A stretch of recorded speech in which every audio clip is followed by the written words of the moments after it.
आज का जो हमारा वीडियो रहेगा वो बाल विकास के जो सेट नंबर 2 है 21 से 50 क्वेश्चनों का रहेगा। तो चलिए शुरू करते हैं।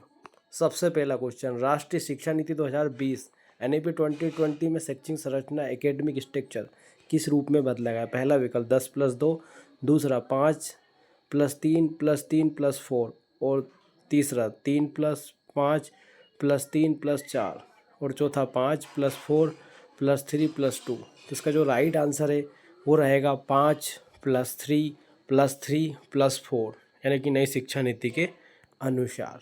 देखते 5, 3+3+4 फाउंडेशनल, प्रिपरेटरी, मिडिल और सेकेंडरी।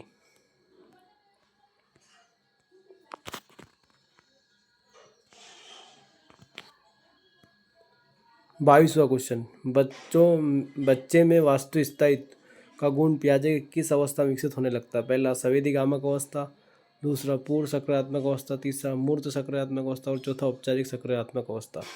तो जो इसका राइट आंसर आएगा ऑप्शन ए, संवेदीगामक अवस्था, यानी कि संवेदीगामक अवस्था 0 से 2 वर्ष तक होती है।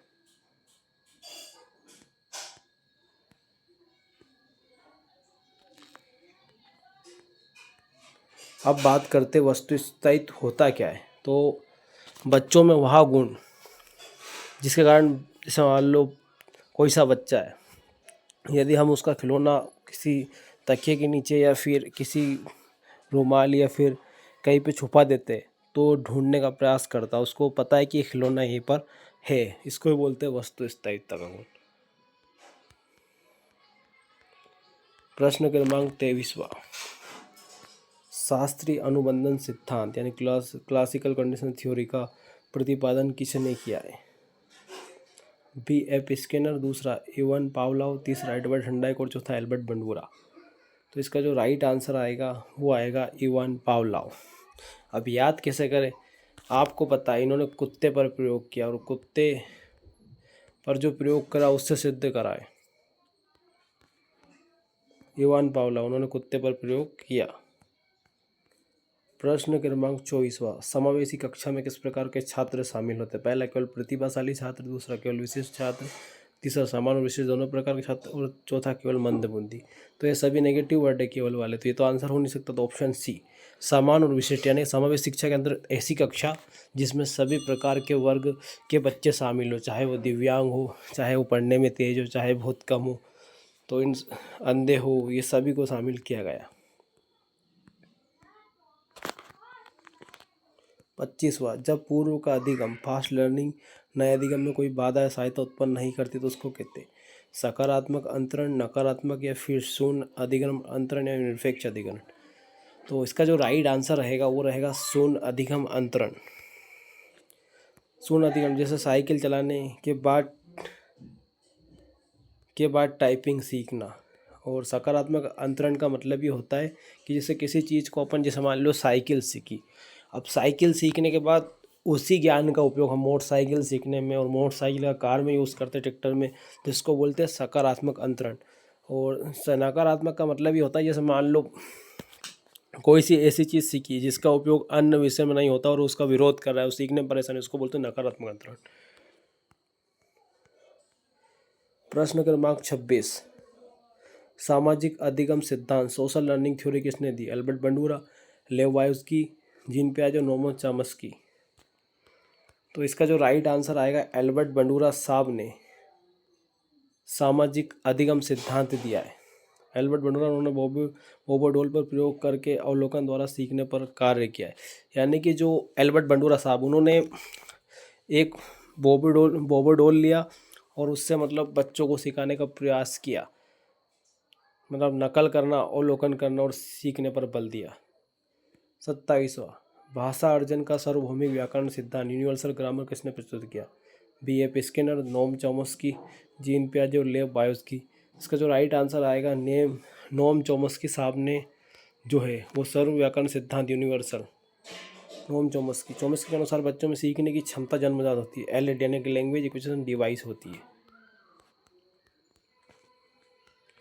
28वां प्रश्न, सत्ता और व्यापक मूल्यांकन का प्राथमिक उद्देश्य क्या है। बच्चों की तुलना और रैंक देना, दूसरा, बच्चों की समझ को जानना और शिक्षण अधिगम प्रक्रिया को सुधारना। तीसरा, बच्चों को पास और फेल वर्गीकृत करना, अभिभावक को शिकायत करना। तो इसका जो राइट आंसर आएगा वो आएगा ऑप्शन बी, यानी कि जो सत्ता और व्यापक मूल्यांकन का जो प्राथमिक उद्देश्य रहता है वो बच्चों की समझ को जानना और शिक्षण अधिगम प्रक्रिया को सुधार करना है। प्रश्न क्रमांक 29, डिस्ग्राफिया किससे संबंधित विकार है? पढ़ने में समस्या, लिखने में समस्या, सुनने में समस्या और चलने में। तो इसका जो राइट आंसर आएगा डिस्ग्राफिया लिखने संबंधित समस्या है। 30वां प्रश्न, प्रतिभाशाली बच्चों की पहचान के लिए सबसे प्रभावी तरीका केवल शिक्षक का अवलोकन करना, बुद्धि परीक्षण, मानकीकृत परीक्षण के साथ विविध क्षमता को आकलन, केवल अभिभावकों की राय, केवल खेलकूद। तो केवल वाले ऑप्शन तो हो नहीं सकते इसका आंसर, तो एक ही ऑप्शन बता, ऑप्शन बी, बुद्धि परीक्षण और मानकीकृत परीक्षण के साथ सात विविध प्रकार की क्षमताओं का आकलन, मतलब अलग अलग प्रकार के। प्रश्न क्रमांक 31, अहम केंद्रित वाक्य इकोसेंट्रिक की अवधारणा जीन पियाजे के अनुसार किसने दी? या तो इसका आएगा संवेदिक गामक अवस्था, दूसरा पूर्व सकारात्मक अवस्था, समूर्त सकारात्मक और चौथा औपचारिक सक्रियात्मक अवस्था। इसका जो राइट आंसर आएगा वो आएगा ऑप्शन बी, पूर्व सकारात्मक अवस्था। चलिए इसको समझते हैं। पूर्व सकारात्मक अवस्था 2 से 7 वर्ष की होती है। इस अवस्था में बच्चे मानते हैं कि दुनिया को जैसा देखता है बाकी सभी वैसे देखते हैं। इसी वाक को वायोस्की ने निजी वाक या फिर प्राइवेट स्पीच कहा है। निजी वाक शब्द किसने दिया भैया? ये दिया वायोस्की साहब ने। प्रश्न क्रमांक 32, आरटीआई अधिनियम 2009 के अनुसार प्राथमिक 1 से 5 छात्र टीचरों का अनुपात कितना होना चाहिए? पहला ऑप्शन 30:1, दूसरा 35:1, तीसरा 40:1, चौथा 25:1। इसका जो राइट आंसर आएगा 30:1, यानी कि आरटीआई 2009 के अनुसार 30 बच्चों पर एक टीचर। संवेग और संज्ञान के बीच संबंध होता है, दोनों एक दूसरे से स्वतंत्र है, दोनों एक दूसरे से सन्निहित और संबंधित है। तीसरा, संज्ञान संवेग प्रभावित करता है लेकिन संज्ञान संवेग को नहीं। संवेग और संज्ञान प्रभावित नहीं करते। तो इसका जो राइट आंसर आएगा ऑप्शन बी, दोनों एक दूसरे में सन्निहित और संबंधित है। प्रश्न क्रमांक 34, समावेशी शिक्षा में एक शिक्षक की सबसे महत्वपूर्ण भूमिका क्या होती है? सुनिश्चित करना कि हर बच्चा अपनी पूर्ण क्षमता को प्राप्त कर सके। दूसरा, केवल मंद बुद्धि पर ध्यान दें। तीसरा, बच्चों का वर्गीकरण अलग करना। और चौथा, पाठ्य पुस्तकों पर ध्यान देना। तो नेगेटिव वर्ड केवल वाला है, उसके बाद वर्गीकरण भी नेगेटिव वर्ड और पाठ्य पुस्तक वाला है। तो राइट आंसर रहेगा सुनिश्चित करना कि बच्चे अपनी पूर्ण क्षमता को विकसित कर रहे हैं, यानी कि बच्चों का 360 डिग्री यानी कि सर्वगिण विकास। और समावेशी शिक्षा वह शिक्षा होती है जिसमें बच्चे को चाहे किसी वर्ग का बच्चा हो, कमज़ोर वर्ग का हो, उच्च वर्ग का हो, मंद बुद्धि का है, प्रतिभाशाली हो, सभी को या दिव्यांग हो, सभी को साथ में रख ले एक क्लास में बिठाना समावेशी शिक्षा का उद्देश्य है।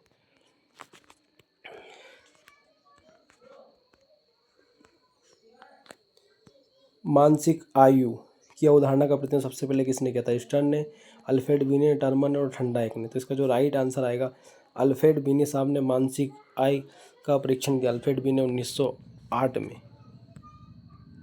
नोट, यदि बुद्धि लब्धि आयु को बराबर ma/c/100 विलियम स्टर्न टर्मन को दिया जाता है। 36वां, कोलर वर्ग के अनुसार नैतिक विकास का अंतिम स्तर कौन सा जिसमें व्यक्ति सार्वभौमिक मानवीय मूल्यों के आधार पर निर्णय लेता है?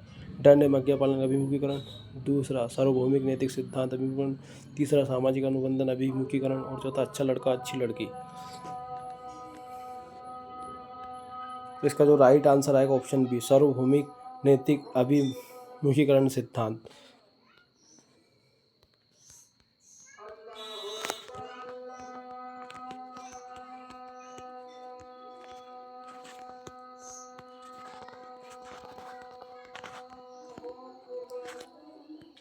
प्रश्न क्रमांक 37, बच्चे के भाषा विकास में सबसे महत्वपूर्ण योगदान किसका होता है? केवल टीवी स्क्रीन का, श्रमबद्ध भाषाई वातावरण, अंतःक्रिया से, व्याकरण नियम रटने से और केवल पाठ पुस्तक। तो देखो केवल वाले ऑप्शन नेगेटिव, रटने वाले नेगेटिव और केवल, तो इसका राइट आंसर ऑप्शन बी, समृद्ध भाषा वातावरण अंतःक्रिया। मतलब उसको बच्चों को ऐसा वातावरण चाहिए जहाँ पे उसी प्रकार की भाषा बोलते हैं और वो क्रिया करके सीखता है।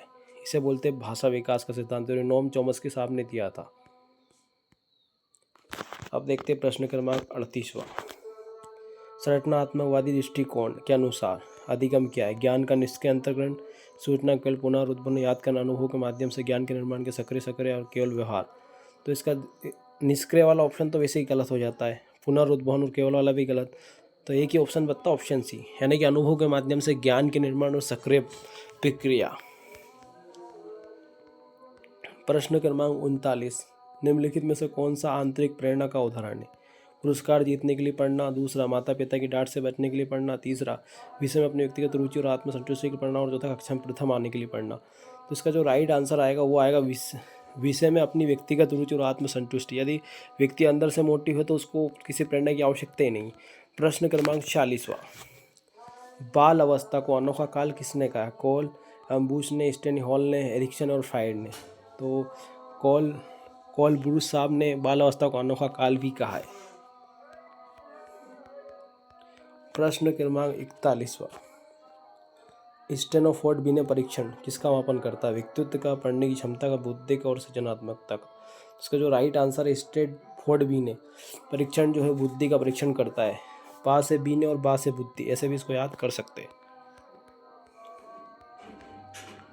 प्रश्न क्रमांक 42, किशोर अवस्था को तनाव, तूफान, संघर्ष का काल किसने कहा? स्टेनो हॉल ने, जीन पियाजे, E.L. ठंडाइक और चौथा B.F. स्किनर। तो इसका जो राइट आंसर आएगा ये आएगा स्टेनल हॉल ने कहा। अब इसको याद कैसे करें? जब भी कोई किशोर बच्चा या फिर तनाव में रहता है, जब भी कोई तूफान आता है तो किसी जगह ढूंढता है, एक मतलब इसी जगह ढूंढता है, स्टेन हॉल ढूंढता है तुरंत ही, स्टेंट। तो इसे अपन याद कर सकते हैं स्टेन हॉल, स्टेनी हॉल। प्रश्न क्रमांक 43वां, मूर्त सकारात्मक अवस्था की समय अवधि क्या होती है? 0 से 2 वर्ष, दूसरा 2 से 7 वर्ष, तीसरा 7 से 11 और चौथा 11 से 15। इसका जो राइट आंसर आएगा 7 से 11 वर्ष की अवस्था में। प्रश्न क्रमांक 44, सीखने के प्रभाव का नियम किसने दिया? पावलोव ने, ठंडाइक ने, स्किनर ने, कोहलर ने। तो इसका जो राइट आंसर आएगा वो आएगा ऑप्शन बी, ठंडाइक। ठंडाइक को शिक्षा मनोविज्ञान का जनक कहते हैं। ठंडाइक ने 3 प्रमुख नियम, तत्परता का नियम, अभ्यास का नियम और प्रभाव का। सबसे पहले बात है तत्परता का नियम। तत्परता का नियम से आज से यह है कि मतलब कोई विद्यार्थी या कोई भी व्यक्ति सीखने के लिए उसके अंदर कितनी ललक है, कितना वो तत्पर है और कितनी उसके अंदर जानने की जिज्ञासा है, इसको बोलते हैं तत्परता का नियम। अब दूसरा देखते हैं अभ्यास का नियम। तो अभ्यास का नियम वह नियम, जैसे मान लो किसी चीज़ को सीखने के लिए हम कितनी कोशिश कर रहे हैं, कितनी उस पर मेहनत कर रहे हैं, कितना अभ्यास। जैसे गणित का सवाल दिया है वो नहीं आ रहा है तो बार बार प्रैक्टिस कर रहे हैं, तो उसको बोलते हैं अभ्यास का नियम। और दूसरा रहेगा प्रभाव का नियम। प्रभाव का मतलब जब इन दोनों नियम का वो रहेगा तो फिर प्रभाव होगा, उसको याद होगा। प्रश्न क्रमांक 45, HDH यानी कि attention deficiency hyper activity disorder से ग्रसित बच्चे की मूल क्या होती है? लंबे समय तक ध्यान न केंद्रित रख पाना और अति सक्रियता, पढ़ने में असमर्थता, गामक कौशल की कमी, केवल गणित। तो गणित वाला हो नहीं सकता है। अब इसका लंबे समय तक ध्यान न केंद्रित रख पाना और अति सक्रियता के लिए हाइपर एक्टिविटीज़। प्रश्न क्रमांक 46, नोम चोम्स्की के अनुसार बच्चों में भाषा अर्जन LED का क्या कार्य है? दूसरे की भाषा की नकल करना, व्याकरण के नियम स्वतः जनरेट अर्जित करना, केवल शब्दों को याद करना, भाषा बोलना। ये तो गलत है, और दूसरे की नकल भी नहीं कर सकते केवल वाले। तो एक ही ऑप्शन बता, ऑप्शन बी। तो व्याकरण के नियमों को स्वतः ही जनरेट, मतलब नोम चोम्स्की के अनुसार बच्चों में जन्मजात क्षमता पाई जाती है भाषा को सीखने की। प्रगतिशील कक्षा मूल्यांकन कैसा होना चाहिए? केवल योगात्मक, केवल वर्ष के अंत में होने वाली परीक्षा पर आधारित, गतिशील और रचनात्मक, और केवल वाले ऑप्शन तो वैसे नहीं होते। तो ये क्या आंसर बनता है? गतिशील और रचनात्मक। तो प्रगतिशील जो शिक्षक के जनक है वो माना जाता है जॉन टीवी साहब को। इन्होंने मतलब इनका जो फोकस है बच्चों पर बाल केंद्रित है, मतलब इन विद्यार्थी और बच्चों को ध्यान में रखकर उनके सक्रियता को बहुत माना है। गतिशील, रचनात्मकता मतलब ये होता है कि किसी चीज़ पे अपन किस टाइप से विचार रखते, कैसा सोचते, उसको किस तरीके से हैंडल करते। प्रश्न क्रमांक 48, व्यक्तित्व का मनोविश्लेषणात्मक सिद्धांत साइकोलॉजी थ्योरी ऑफ किसने दिया? पहला ऑप्शन सिगमंड फ्राइड साहब ने, दूसरा कार्ल रॉजर्स ने, तीसरा ऑल्पोर्ट ने, चौथा वाटसन साहब ने। तो इसका जो राइट आंसर आएगा ये आएगा सिगमंड फ्राइड साहब ने दिया है ये मनोविश्लेषणात्मक सिद्धांत का जनक। और इसकी जो अवस्था है वो 3 है। ईगो, सुपर ईगो की अवधारणा सिगमंड फ्राइड साहब ने दी है।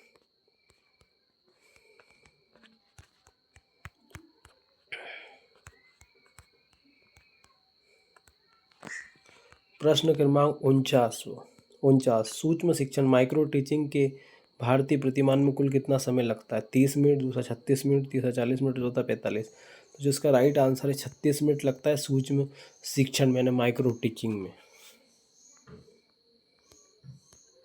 प्रश्न क्रमांक 50 और इस वीडियो का अंतिम क्वेश्चन इस सेट का। तो चलिए देखते हैं। राष्ट्रीय पाठ्यचर्या की रूपरेखा 2005 एनसीएफ 2005 के अनुसार शिक्षक की भूमिका कैसी होनी चाहिए? सत्तावादी, अधिनायकवादी, सुविधादाता, केवल निर्देश। केवल निर्देश वाला तो हो नहीं सकता, सत्तावादी भी नहीं हो सकता और अधिनायक। तो एक ही ऑप्शन बनता है सुविधादाता। यानी कि एनसीएफ 2005 के अनुसार जो शिक्षक है वो बच्चों के लिए सुविधादाता के रूप में होता है। मतलब एनसीएफ का जो मेन उद्देश्य है बच्चों को ध्यान में रखकर पढ़ाई कराना। यदि मेरा वीडियो आपको अच्छा लगे तो इस चैनल को सब्सक्राइब अवश्य करें, इस वीडियो को अधिक से अधिक लोगों तक शेयर करें ताकि इसी प्रकार के आपको सेट मिलते रहे, उनका एक्सप्लेनेशन मिलता रहे। और अपनी माँ के लिए और अपने सपने के लिए मेरे चैनल को सब्सक्राइब अवश्य करें। थैंक्स फॉर माय वीडियो, धन्यवाद।